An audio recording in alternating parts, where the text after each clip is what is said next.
मरियम नवाज लाहौर की दोनों सीटें हार गई थी, उनको कैसे जितवाया जा रहा है ये भी आपके सामने है। मैं अब आपको जरा मियां नवाज शरीफ साहब का जरा फॉर्म 45 को आप देखें और फिर एक फॉर्म, अच्छा फॉर्म 45 और फॉर्म 46 के अंदर जरा पहले आप फर्क समझ लें ये है क्या, क्योंकि जल्दबाजी में बहुत बड़ी बड़ी गलतियां हो गई हैं। ये सारी गलतियां अदालतों में जाएंगी और अदालतों के अंदर बड़े जूते पड़ने वाले हैं, क्योंकि अदालतों में जब ये सवालात वकील उठाएंगे तो नवाज शरीफ के वकला के पास या नवाज शरीफ के पार्टी के जो उम्मीदवारान हैं जो जीतने वाले हैं बज़ाहिर, उनके पास कोई जवाब नहीं होंगे। वो बुरी तरह फंस चुके हैं।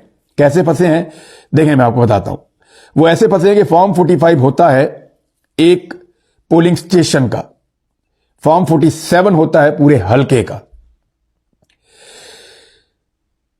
एमएनए के हलके में मिसाल के तौर पे 200 पोलिंग स्टेशन है ना, या 300 पोलिंग स्टेशन है, तो 300 फॉर्म 45 होंगे और इन 300 फॉर्म 45 को जब आप मिलाएंगे तो एक फॉर्म 47 बनेगा।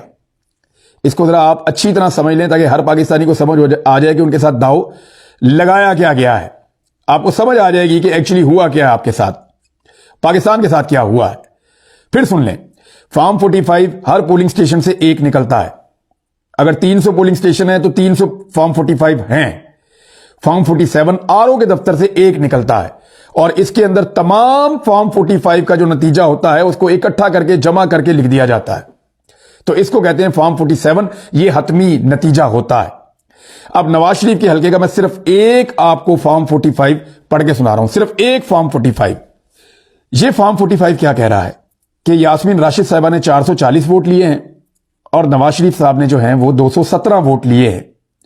यानी यहां नवाज शरीफ साहब आधे वोट ले पाए यास्मीन राशिद के मुकाबले में। ये जो फॉर्म 45 मैं आपको पढ़ के सुना रहा हूं, ये Abdali grammar girls high school है, गर्ल्स स्कूल है, ग्रामर स्कूल है और अब्दाली रोड लाहौर पे है। मैं गया हूं जी, यहां पे मैंने ये स्कूल विजिट किया हुआ, मैंने देखा हुआ है मादी में। अब ये फॉर्म 45 क्या बता रहा है, ये एक हलके का है, याद रखिएगा। इसने कुछ ऐसी चीजें बताई हैं कि नवाज शरीफ का और रिजल्ट जो है वो यास्मीन राशिद का, ये तो इसने बता दिया है, लेकिन इसने कुछ चीजें और बड़ी अजीब बताई। यहां पे एक उम्मीदवार है ऊपर, इकबाल अहमद खान, तीसरे नंबर पे इनका नाम लिखा हुआ है। ये जो इकबाल अहमद खान है, इनको 4 वोट पड़े हैं फॉर्म 45 में। अब बहुत सारे पोलिंग स्टेशन हैं, बाकी में भी पड़े होंगे, तो इनके सैकड़ों में वोट तो जाने चाहिए ना इकबाल अहमद खान के। अगर सैकड़ों पोलिंग स्टेशन है, एक में 4 पड़े हैं तो 200, 400, 500, 1000 वोट तो होना चाहिए इनका, और ये पीपल्स पार्टी की है। तो जो फॉर्म 47 है जहां पे नतीजा मुकम्मल होता है, वहां पे इनको जो इन्होंने वोट हासिल किए हैं वो है 0।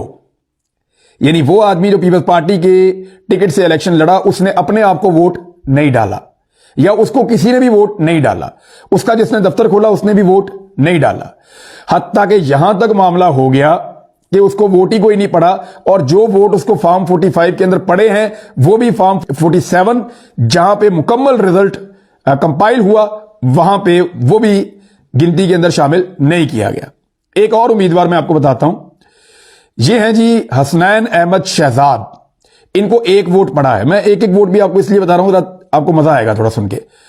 अच्छा, यहां पे जो है हसनैन अहमद शहजाद साहब जो हैं, वहां पे उनको 1 वोट पड़ा है, यहां पे उनको कोई वोट नहीं पड़ा। यानी एक पोलिंग स्टेशन में उनको 1 वोट पड़ा है, लेकिन पूरे हलके के अंदर वो वोट गिना नहीं जा रहा। एक और उम्मीदवार के पास जाते हैं, ये जी खालिद मसूद सिंधु साहब को 3 वोट पड़े हैं, सलीमुल्लाह को 6 वोट पड़े हैं इस पोलिंग स्टेशन में।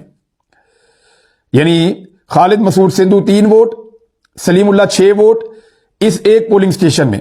और पूरे हलके के रिजल्ट के अंदर ये जो दोनों उम्मीदवार हैं, खालिद मसूद सिंधु और सलीम सैफुल्लाह, खालिद मसूद सिंधु क्योंकि पाकिस्तान मरकजी मुस्लिम लीग से उनके वोट गिने गए हैं, और सलीमुल्लाह जो हैं उनको 0 वोट पड़ा है, उनका वोट नहीं गिना गया। अब आ जाए आप अगले उम्मीदवारों की तरफ कि उनके साथ क्या हुआ। इसके बाद एक सूफी साहब हैं, खलीक अहमद भट्ट साहब, इनके 11 वोट हैं, और मोहम्मद इम्तियाज चौधरी साहब का 1 वोट है, मोहम्मद खुरम रियाज साहब के 37 वोट हैं, मोहम्मद आमिर का 1 वोट है, और मुजम्मल कादिर भट्ट का 4 वोट हैं। और इस तरह जो है वो ये एक पोलिंग स्टेशन मुकम्मल होता है। जब आप दूसरी जानिब जाते हैं तो इन सबका कोई वोट नहीं है, सारे 0 0 0 0 0 0 आ रहे हैं। यानी हैरत की बात यह है कि एक पोलिंग स्टेशन के अंदर मैं रिजल्ट आपके सामने रख रहा हूं जिसमें इन उम्मीदवारों को वोट पड़े हैं, और फिर पूरे हलके का रिजल्ट आपके सामने रख रहा हूं जिनमें वो वोट गिने ही नहीं गए। अब अगर मैं 10 पोलिंग स्टेशन के निकालूं तो इनके और बढ़ जाएंगे, लेकिन पूरे के अंदर 0 है। और अगर 100 पोलिंग स्टेशन के निकालूं तो इनके और बढ़ जाएंगे इन उम्मीदवारों के वोट। लेकिन पूरे हल्के के अंदर जमाते इस्लामी और पीपल्स पार्टी को एक भी वोट नहीं पड़ा। आप अंदाजा करें, उन्होंने खुद भी अपने आप को वोट नहीं डाला, उनके घर वालों ने भी वोट नहीं डाले। ये तो धांधली का धांधला है और झुड़लू है। नवाज शरीफ ये इलेक्शन हार रहे थे और जिस तरह उनको जितवाया गया है, नवाज शरीफ को तत्ते तवे पे बिठा दिया गया है। मैं माजरत के साथ मुझे इसलिए कहना पड़ रहा है कि उनके साथ ज्यादती हुई है। मियां साहब को इस ज्यादती का रात को पता चल गया था।